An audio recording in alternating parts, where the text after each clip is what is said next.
AudioJungle.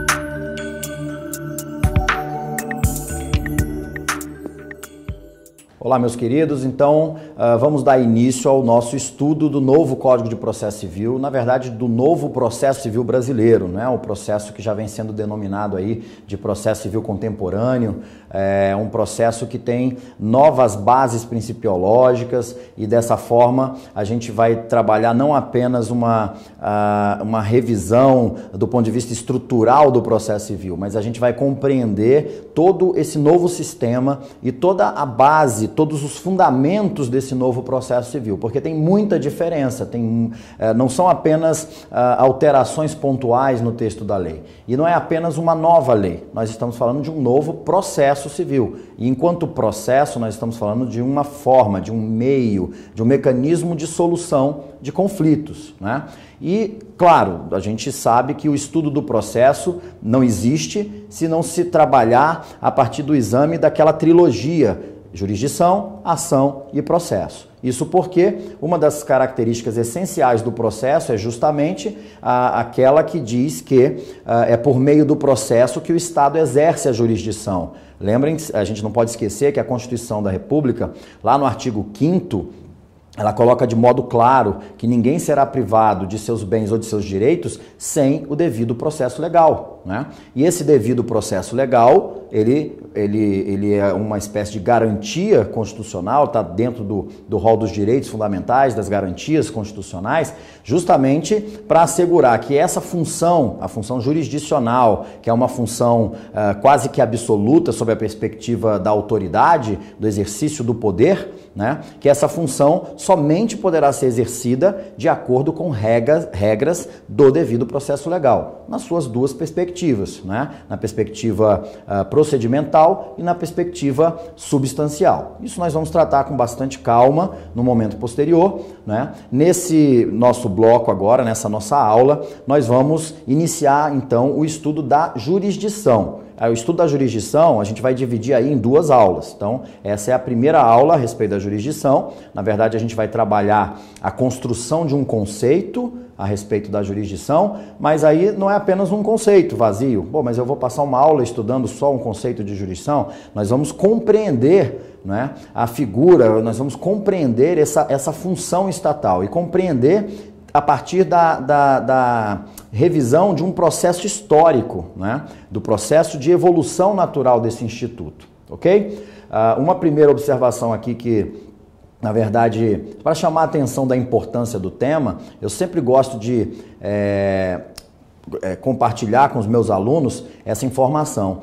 Ocorreu um concurso público para juiz federal da 2ª região, juiz federal do Rio de Janeiro, e a prova subjetiva de processo civil desse concurso era questão única. Questão única, o examinador te entregava um caderno com 10 folhas em branco e a questão era a seguinte: disserte sobre jurisdição. E aí, naquela formação básica que a gente recebe na graduação, lê pouco sobre o assunto, o máximo que a gente consegue lembrar: a origem etimológica, a expressão latina iuris dictio, né, dizer o direito, a jurisdição seria o poder que o Estado tem de dizer o direito. Isso é muito simplório, não é isso que se espera, não é, de um candidato para um concurso de juiz federal, de procurador da República, de advogado da União. Então a gente precisa entrar com mais profundidade nesse tema, tranquilo? Então olha só, eu coloquei aqui para vocês um roteirinho do que a gente vai trabalhar, né, no tema da jurisdição. Então acompanha aqui comigo no quadro, tá dividido aqui assim: a jurisdição, a gente vai trabalhar um conceito, né, primeiramente, nesse primeiro bloco, nessa primeira aula, e aí, na segunda parte, na segunda aula, nós vamos avançar com a classificação, que aí a gente se lembra ali, vamos trabalhar a jurisdição contenciosa, a jurisdição voluntária, vamos falar de características da jurisdição, o que é que caracteriza a jurisdição, o que é que dá cara à jurisdição, como que eu olho um ato do poder público, um ato praticado por algum agente estatal e digo, esse ato é um ato de natureza jurisdicional ou não é? Porque o próprio juiz pratica atos que não têm natureza jurisdicional. E, por fim, nós vamos estudar os princípios da jurisdição. tá? Claro que não esgotar todos, porque cada autor apresenta aí um rol de princípios, tranquilo? Então, vamos aqui só para a gente ter um roteiro, saber o ponto de partida e o ponto de chegada, e aí, esse conceito aqui que eu desenvolvi para vocês, ele é um conceito interessante, porque ele traz basicamente todos os elementos que a gente precisa dominar para que a gente possa desenvolver o tema da jurisdição e para que a gente possa, claro, compreender o tema da jurisdição. Então, eu coloquei aqui o conceito, né? Jurisdição civil é o poder-dever que o Estado tem de, com exclusividade, interpretar a norma jurídica e aplicá-la ao caso concreto com a finalidade de, solucionando as lides, restabelecer a paz social. E eu vou começar a trabalhar esse tema com vocês, destacando aqui algumas expressões, ó. Civil, poder-dever, Estado, exclusividade, interpretação, norma, caso concreto, lide e paz social. Então, o que importa aqui para a gente não é o conceito, não é decorar o conceito, é perceber que cada um desses elementos do conceito que eu sublinhei, ele nos dá a possibilidade de discorrer páginas e páginas a respeito da jurisdição. Então, a primeira colocação que a gente vai fazer aqui, né, tá no tema do civil, ó. O primeiro termo que a gente vai destacar aqui é a jurisdição civil.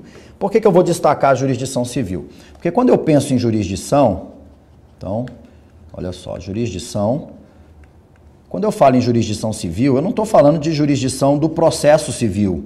Eu estou utilizando, vamos lá no latim, a expressão latina civitas, né? Civitas, que quer dizer sociedade. Então, a gente está falando da jurisdição que é aplicada à sociedade, tá? Civitas. Essa jurisdição civil, ela obrigatoriamente trabalha diante de um caso concreto. Essa jurisdição civil, ela vai trabalhar, ela vai ser exercida, essa jurisdição civil, com a finalidade de solucionar lides. A ação que provoca o exercício dessa jurisdição é uma ação subjetiva, ou seja, existe um sujeito interessado naquela resposta do Estado, porque aquela resposta afeta o seu mundo jurídico. Além disso, a gente trabalha uma ideia de que você vai ter nessa jurisdição civil, já que tem um conflito, já que tem uma lide, um caso concreto, de que você tem partes litigando, né? Essa jurisdição civil, ela se opõe àquela jurisdição chamada de jurisdição constitucional. Jurisdição muito específica, a jurisdição constitucional. Jurisdição constitucional, primeiro, ela é exercida em abstrato. A gente fala, por exemplo, em controle abstrato de constitucionalidade, né? Uma ADIM, uma ADECOM, não existe lide. Você não tem lide. Quer dizer, o Procurador-Geral da República, quando ele deflagra o processo de ADIM, de ação declaratória de inconstitucionalidade, o Procurador-Geral da República não está submetendo a apreciação do Poder Judiciário a nenhum conflito, ele simplesmente está dizendo, olha, Supremo, exerça aí um controle de constitucionalidade. Essa lei me parece que ela está em conflito direto com o texto constitucional. Então a gente tem aqui uma ação que é objetiva, não é subjetiva. Não tem sujeitos interessados, tá? Com o seu mundo jurídico sendo discutido. Então, ações objetivas. Eu me lembro quando eu estava fazendo a seleção para o mestrado na PUC de São Paulo e a última pergunta que a professora Tereza Dalvin fazia na prova oral, já ali na última fase, era o que são ações objetivas. Eu coloquei ação objetivas. E nada mais era, ela não queria nada além do que isso aqui, não é? A ação objetiva é aquela ação que se opõe a uma ação subjetiva. É aquela ação que não tem interesses de sujeitos discutindo, você tem um objeto sendo discutido. Então, ação objetiva. Aqui a gente também vai falar, não em partes, em legitimados para deflagrar o processo o processo constitucional, ok? E aqui tem uma classificação interessante também para a gente destacar, que é a seguinte: o professor Nelson Neri tem um livro que trata dos princípios do processo na Constituição. Quando ele fala do processo civil, do processo em que é exercida a jurisdição civil, na verdade, qualquer processo, vocês se lembram que a Constituição, ela traz uma série de regras, né, de normas que são aplicáveis ao processo de modo geral, né? Que regras, por exemplo, a gente tem ali aqueles incisos do artigo 5º que dizem que não serão admitidas no processo as provas obtidas por meio ilícito. A gente tem um inciso que diz que a todos os envolvidos em processos administrativos ou judiciais é assegurado contraditório e ampla defesa com os meios e recursos a ela inerentes. A gente tem regras que falam do juiz natural, a gente tem regras que vedam o tribunal de exceção, né? Então, essas regras que estão na Constituição e que são aplicáveis ao processo, tá? Elas são denominadas pelo professor Nelson Neri de regras de um direito constitucional processual. Então, são regras do direito constitucional, regras que estão na Constituição, aplicáveis ao processo, tá?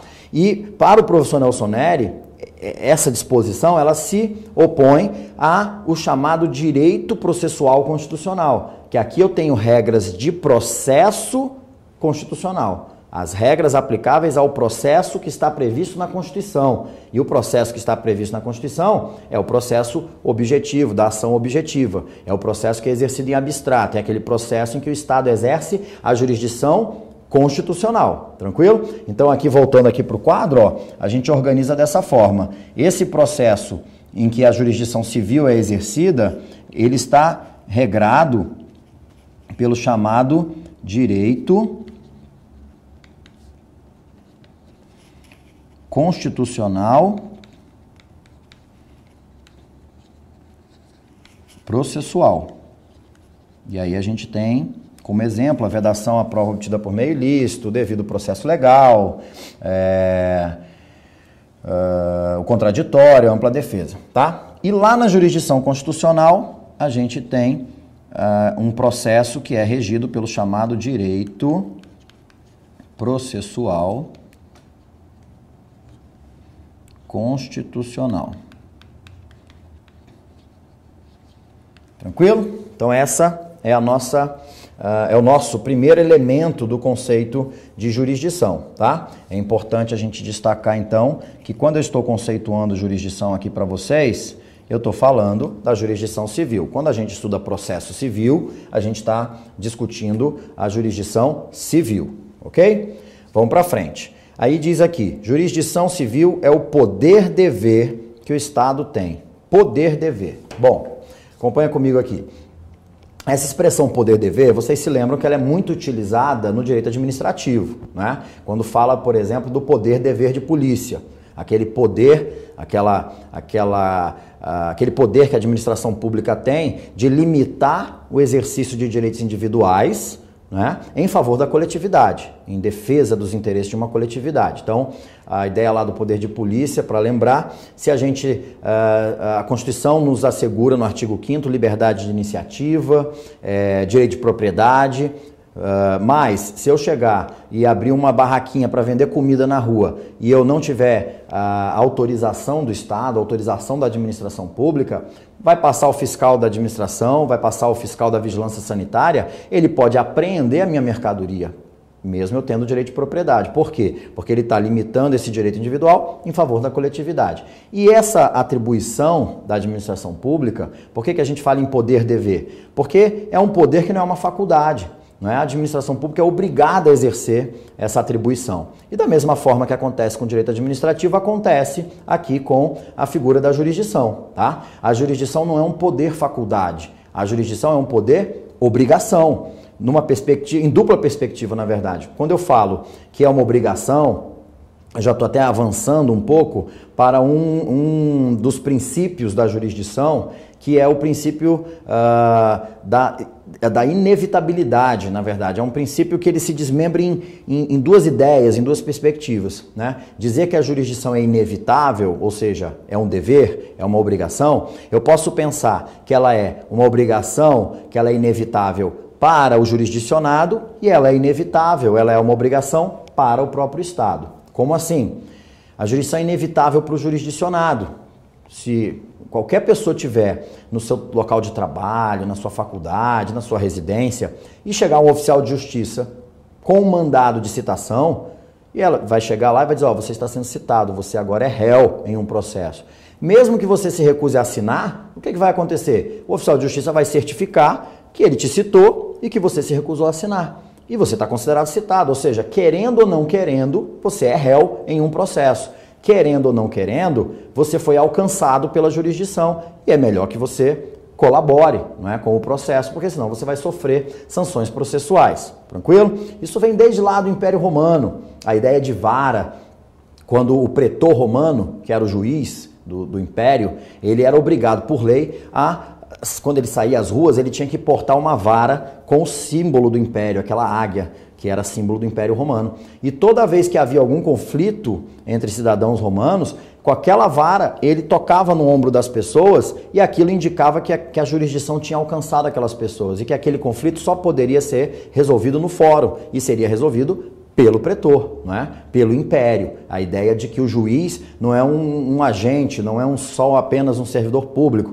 ele é um órgão do Poder Judiciário, é o que diz a Constituição, não é isso? Então essa ideia de que a jurisdição é inevitável sob a perspectiva do jurisdicionado, aliada à ideia de que a jurisdição ela é inevitável para o próprio Estado. Em que perspectiva também? Aquela do princípio da inafastabilidade da prestação jurisdicional. Ou seja, a lei não afastará da apreciação do Poder Judiciário lesão ou ameaça a direito. Então, de cara, o Constituinte está dizendo que qualquer lesão ou ameaça a direito que for submetida ao Poder Judiciário, o Judiciário tem que apreciar, nem que seja para dar uma resposta negativa, mas ele tem que apreciar. E se a gente for buscar na Lei de Introdução as normas do direito brasileiro, também nós vamos encontrar um dispositivo que diz que o juiz não pode se recusar a decidir alegando lacuna na lei. Diante de uma lacuna, ele tem, é o chamado princípio da vedação ao juízo de non liquid.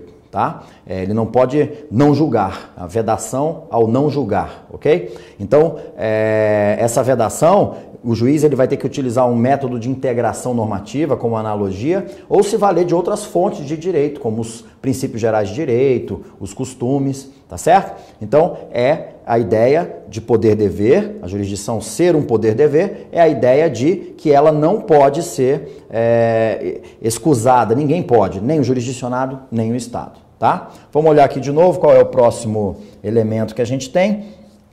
A jurisdição civil é o poder-dever que o Estado tem com exclusividade. Então, a gente já pode até comentar tanto o Estado quanto a exclusividade. Vamos lá. Primeiro, a jurisdição, ela é... Deixa eu colocar aqui no... A gente pode fazer aqui assim. Separar essa tela. Separar aqui. E aí vamos lembrar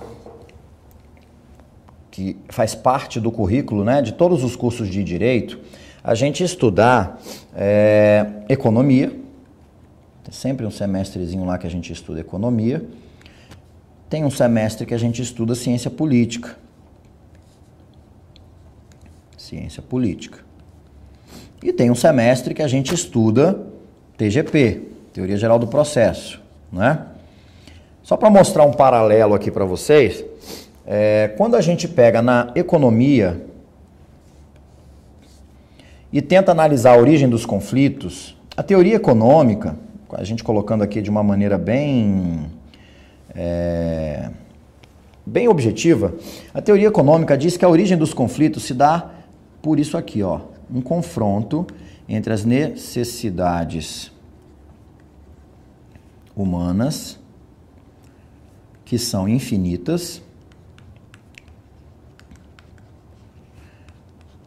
e essas necessidades, elas são atendidas, elas são saciadas por meio dos bens da vida. Só que esses bens da vida, corpóreos, incorpóreos, materiais, espirituais, esses bens da vida, eles são limitados, né? Então, a partir do momento em que dois ou mais sujeitos projetam o seu interesse, o que seria o interesse? O interesse ele estaria exatamente aqui, ó, no meio, entre os dois aqui. O interesse fica aqui.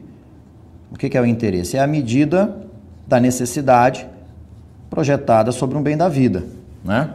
Então, o interesse é a medida da necessidade projetada sobre um bem da vida, tá? Então, a partir do momento que eu tenho dois ou mais sujeitos projetando os seus interesses sobre o mesmo bem da vida, a partir daí surge o conflito, ok? Quando a gente vai lá para a ciência política, a gente aprende a gente estuda basicamente as teorias que explicam o surgimento do Estado, nesse modelo, né, do Estado moderno e que perdura até os tempos atuais. E a gente aprende isso estudando aquelas teorias contratualistas, né? Só para a gente lembrar meio por alto, acompanha comigo aqui. Os filósofos contratualistas foram filósofos que tentaram explicar a passagem do homem em estado de natureza, indivíduo, livre, para o homem social, o homem que vive em sociedade, né? Então a gente conhece ali, basicamente, os mais famosos, Locke, né? Sua obra mais conhecida nessa perspectiva que a gente está trabalhando é o Segundo Tratado sobre o Governo. Recomendo demais a leitura dessa obra, né? Os clássicos eles são extremamente importantes para que a gente tenha densidade argumentativa, e quando a gente faz um concurso para esses cargos, né, como juiz, membro do Ministério Público, advogado público, as provas subjetivas, elas demandam, além do conhecimento da disciplina, o examinador quer aferir essa capacidade argumentativa, essa densidade argumentativa. E o que dá densidade argumentativa é a filosofia, tá? E aí o Locke, com o Segundo Tratado sobre o Governo, o Hobbes com o Leviatã e Rousseau com o Contrato Social. Vamos eliminar aqui, porque eu quero terminar com o Hobbes. O Locke praticamente sustentava que o homem no estado de natureza, ele era uma folha de papel em branco. Ele não é nem bom nem mal. O homem vai ser aquilo que ele quiser. O que escrever nessa folha de papel em branco é o que o homem vai ser. Tranquilo? O Locke, ele é praticamente o filósofo do liberalismo, né? Se você pegar a Declaração de Independência dos Estados Unidos e o Segundo Tratado sobre o Governo, vocês vão perceber que essa declaração foi toda escrita com base nessa obra do Locke. O Locke trabalha o direito de propriedade a partir de uma perspectiva liberal, né? Ele trabalha a ideia de que os homens... Isso está no início da Declaração de Independência, a gente encontra essa ideia que também está no Segundo Tratado, que diz assim: nós consideramos como verdades evidentes, inquestionáveis, que todos os homens nascem livres e são dotados pelo Criador de direitos inalienáveis, como a vida, a liberdade e a busca da felicidade, tá? E aí, a perspectiva do pensamento de Locke é a seguinte, que para assegurar, para realizar, para concretizar esses direitos é que os governos são constituídos.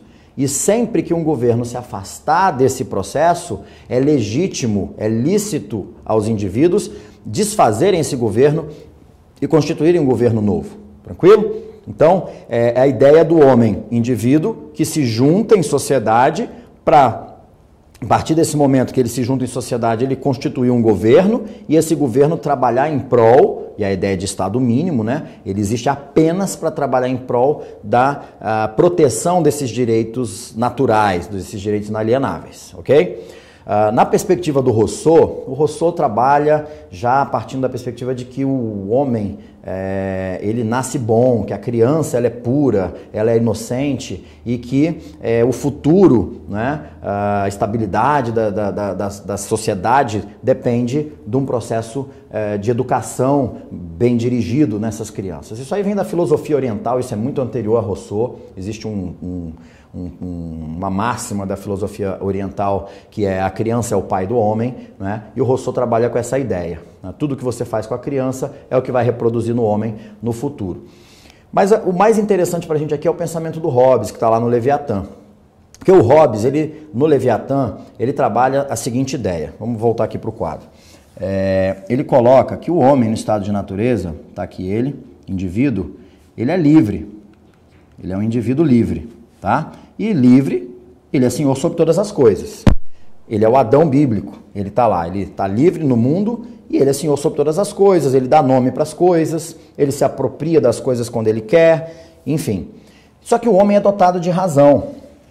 E quando ele encontra um semelhante, ele passa, em razão desse dom, né, que é o pensamento lógico-racional, ele passa a fazer associações.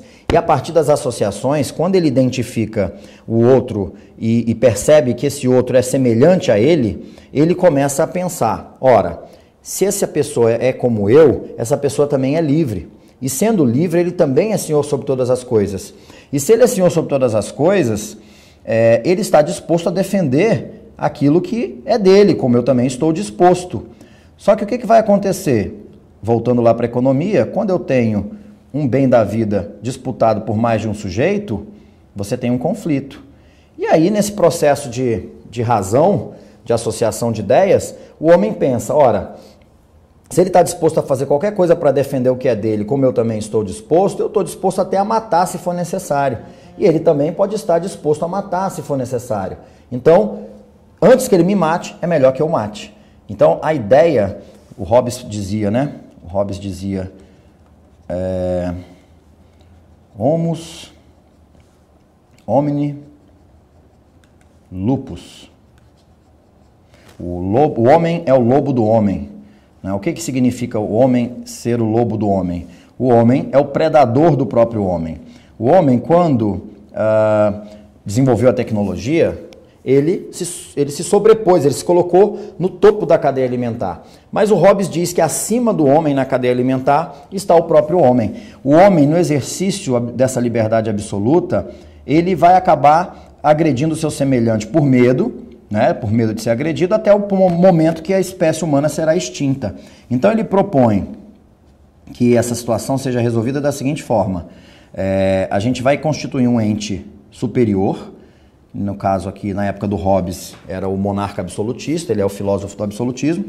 Esses indivíduos vão abrir mão da sua liberdade e vão entregar para esse ser maior, que é o Estado.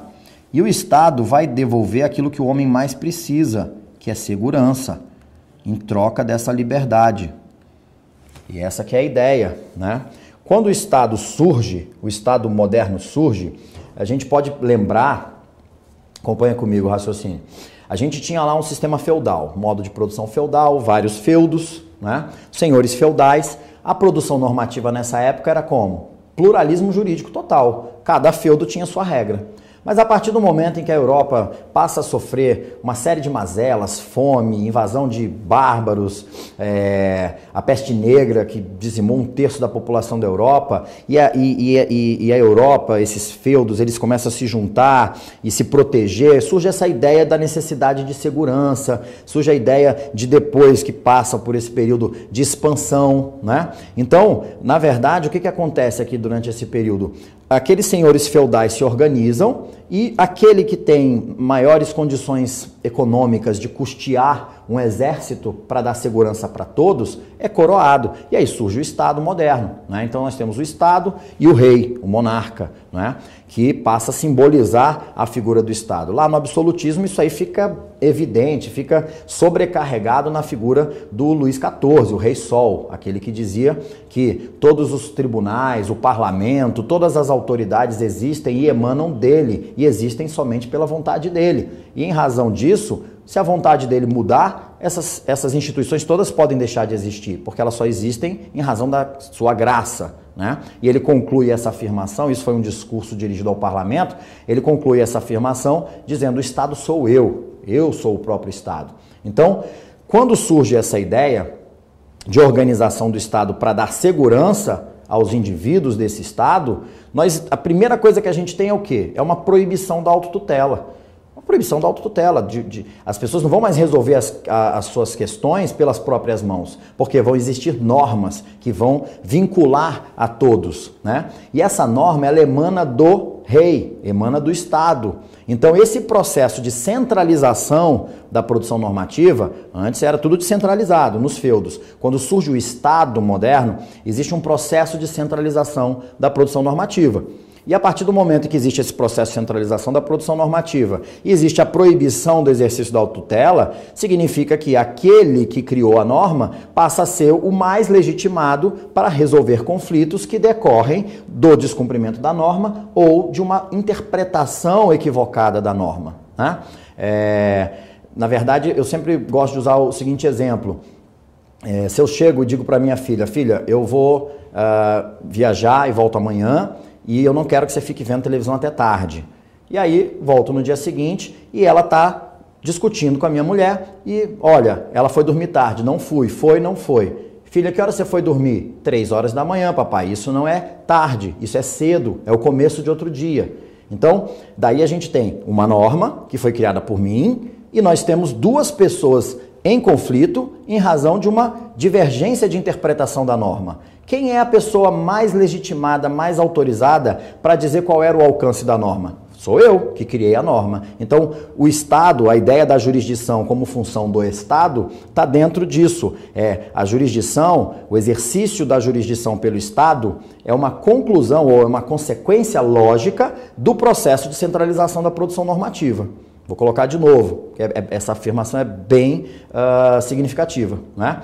O exercício da jurisdição pelo Estado é uma consequência lógica do processo histórico de centralização da produção normativa, tá? Então, o Estado proíbe a autotutela, o Estado centraliza a produção normativa, o Estado soluciona os conflitos dando a interpretação da norma que ele próprio editou. Tranquilo? Então, a gente tem, vamos voltar aqui só para eu concluir o raciocínio, apesar da gente já ter matado a figura do Estado, né, tá a ideia de surgimento do Estado como centralização, então, da função, do exercício dessa função jurisdicional, só para lembrar que lá em TGP, a gente aprende que o Carnelucci cunhou uma expressão, lide, para definir um conflito específico, né, é um conflito, mas não é um conflito qualquer. Não pode ser um conflito pessoal, um conflito subjetivo, tem que ser um conflito intersubjetivo. Intersubjetivo. Entre sujeitos, 2 ou mais sujeitos. Um conflito de quê? De interesses, igualzinho está ali na economia, aqui no canto, né? Que se caracteriza por uma pretensão, de um lado, que encontra resistência do outro lado. Se caracteriza por uma pretensão resistida. Então, quando eu falo em lide, eu estou falando daquele conflito que tem o potencial, né? Tem o potencial de prejudicar a paz social. Então, vamos pensar aqui, ó, dentro dessa ideia do Hobbes, tá? Vou avançar uma outra telinha em branco. Se vocês pegam o original do livro do Hobbes, o Leviatã, a capa, a ilustração da capa, tinha uma silhueta assim, como se fosse de um rei, de um monarca, tá? Essa silhueta tinha em uma das mãos uma espada, representando o poder do mundo político, né? O poder do rei, o poder do Estado. Na outra mão tinha o símbolo do Papa, representando a autoridade espiritual da igreja. Aqui eu tenho umas montanhas, umas colinas, e essa silhueta é formada por centenas, milhares de indivíduos, de pessoas que vêm das montanhas para cá, que vêm das colinas. E essa ideia do Leviatã é justamente isso, né? Os indivíduos abrindo mão das suas liberdades individuais para formar esse corpo maior que é o Estado. Então, a lide, qual é o problema da lide? Quando o Estado surge, a ideia o Estado surge para dar segurança, né? Para retribuir segurança para os indivíduos. O Estado, então, centraliza a produção normativa, cria um ordenamento jurídico. Por meio desse ordenamento jurídico, o Estado ordena a vida em sociedade, né? O ordenamento serve para ordenar a vida em sociedade, ok? E aí, o Estado ordena a vida em sociedade, tranquilo. Olha a expressão Estado. Estado é uma condição de algo que está, não é? E de algo que está estável. Então essa ideia de estabilidade, estável, essa ideia de estabilidade, a gente transforma isso num valor utópico que a gente denomina paz social. Então, quando o Estado vem com o ordenamento jurídico, ele exerce a sua função normativa, ele pacifica a sociedade. Tranquilo? Agora, quando existe uma lide, quando duas ou mais células desse corpo social entram nesse atrito específico, nesse tipo de conflito que tem uma pretensão com uma resistência do outro lado, essa tensão, assim como duas células cancerígenas, elas, se não tratadas, essas células, elas vão corromper outras células, elas vão contaminar outras células, né? Então, olha só aqui no quadro. Se eu tenho aqui esses dois indivíduos envolvidos em uma lide, isso aqui pode acabar respingando em outros indivíduos, em outras relações, e com isso a gente comprometer o corpo social. Então, a partir do momento em que eu tenho a paz social abalada, o Estado precisa dirigir a sua atenção para essa lide e solucionar essa lide para poder restabelecer a paz social. Tranquilo? Então, a lide tem que ser combatida. Por quê? Porque a lide é o câncer do corpo social. Então, se a gente pegar aqui, ó, todos esses paralelos aqui, ó, a ideia da lide, do conflito de interesses, de resistência e pretensão, a gente encontra na economia. O Estado, então a base do conflito, a origem do conflito está aqui. Lá na ciência política, a gente tem a origem do conflito também no exercício dessa liberdade para solucionar os conflitos. E aí, então, o Estado entra com autoridade, tá? Se a gente voltar lá no nosso conceito, olha só, para a gente começar a encerrar aqui essa nossa aula. Quando eu falo o Estado, por quê? Porque ele centralizou a produção normativa, foi ele que estabeleceu a paz social, ele é que vai operar, que vai trabalhar no sentido do restabelecimento da paz social. Quando a gente falou da jurisdição civil, a gente já reforçou a ideia do caso concreto, né? Vocês se lembram que eu fiz uma oposição da jurisdição civil com a constitucional e uma das características mais relevantes da jurisdição civil é a ideia do caso concreto, né? Então, a gente está aqui, ó, já temos o elemento civil, poder-dever, Estado, exclusividade. Também a gente pode pensar no seguinte, olha só, uma coisa interessante para vocês pensarem. A nossa simbologia do direito utiliza a deusa Têmis, né, da justiça. A deusa Têmis, ela está vendada, ela porta em uma das mãos uma balança, para a gente começar a concluir isso aqui. E na outra mão, ela tem uma espada. Desenhei a mão ao contrário aqui, então a espada vai ficar para baixo. Tranquilo? O que é isso aqui numa perspectiva do direito? Olha só, a gente pode pensar assim. Vou trocar aqui a cor da tinta. O que é a balança? A balança é o que a gente chama de processo de conhecimento. Como assim a balança é o que a gente chama de processo de conhecimento? Ó, processo de conhecimento é aquele em que o autor leva fatos ao conhecimento do Estado juiz e pede para o Estado juiz reconhecer um direito. Então, ela está vendada, mas ela não é muda, ela proclama o direito. E ela vai chegar à conclusão de quem tem direito a partir do momento em que ela conhece os fatos. Claro que o autor diz um fato, o réu nega o fato. Então, cada um vai produzir as suas provas, ela vai colocar na balança e a partir dessa comparação entre argumentos e provas, ela vai chegar a uma conclusão, tá? E vai proferir o direito. Agora, se a parte não cumprir espontaneamente essa decisão, a gente vai precisar do chamado... O que aconteceu aqui? A gente vai precisar do chamado processo de execução. Ok? Que é justamente o uso da espada, tá? O processo de execução vai ser esse daqui. Como é que a gente caracteriza o processo de execução? Processo de execução. O autor já tem o direito reconhecido, submete esse direito ao Estado juiz e pede que o Estado juiz transforme isso num fato. Pagamento, cumprimento da obrigação de fazer, cumprimento da obrigação de não fazer. Tranquilo? Então, olha só, essa ideia de que o exercício da jurisdição abrange tanto a balança quanto a espada, a gente tem que pensar que o uso da espada é o uso da força de maneira legítima, né? Então acompanha comigo aqui.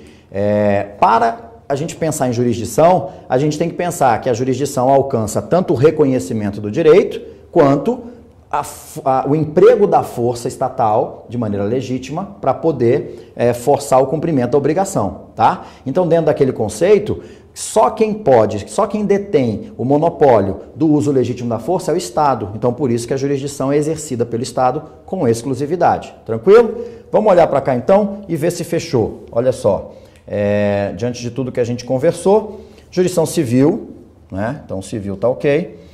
Poder-dever, ok. Estado, exclusividade. Caso concreto, as finalidades, né? A finalidade remota é o restabelecimento da paz social, mas eu só posso restabelecer a paz social solucionando a lide. Fica aqui apenas a questão da interpretação e da norma. Aqui é só para chamar a atenção que a gente não...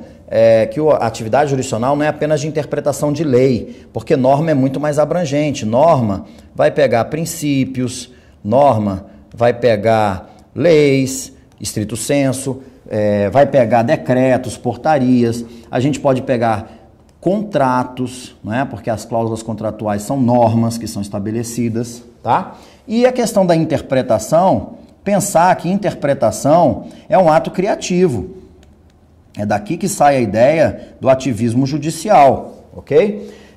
Uma pessoa, sei lá, Mozart, quando compôs uma obra qualquer, nem ele que colocou na partitura cada nota, cada tempo, cada tom, cada intervalo, cada pausa, não conseguiria tocar duas vezes da mesma forma aquela música, porque a interpretação daquela peça, daquela obra musical, ela vai variar de acordo com o momento, com o dia, com a sensação, com a emoção que aquele intérprete está experimentando, né? Quando a gente vai ver uma peça de teatro, é a mesma peça interpretada por várias companhias diferentes de teatro. O que faz uma ser melhor do que a outra? É a interpretação. Na interpretação, cada um coloca aquilo que tem de peculiar, de seu, né? De próprio no ato de interpretar. E no direito acontece isso também, né? Um juiz que veio de uma classe social mais baixa, quando julga um caso que tem de um lado uma empresa e do outro lado um cidadão de classe social mais baixa,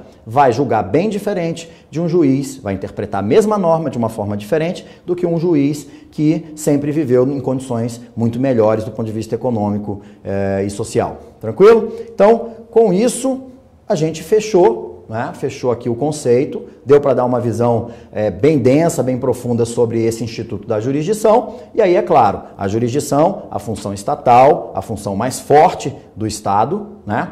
Ela só pode ser exercida no curso de um processo, observando diversas regras que limitam e regulam o exercício dessa atividade. Então, nessa aula aqui, a gente encerra com esse conceito e na próxima aula a gente vai desmembrar a jurisdição de um ponto de vista menos histórico, de um ponto de vista mais técnico, tratando de princípios, características e classificação. Tranquilo? A gente se encontra daqui a pouco na próxima aula.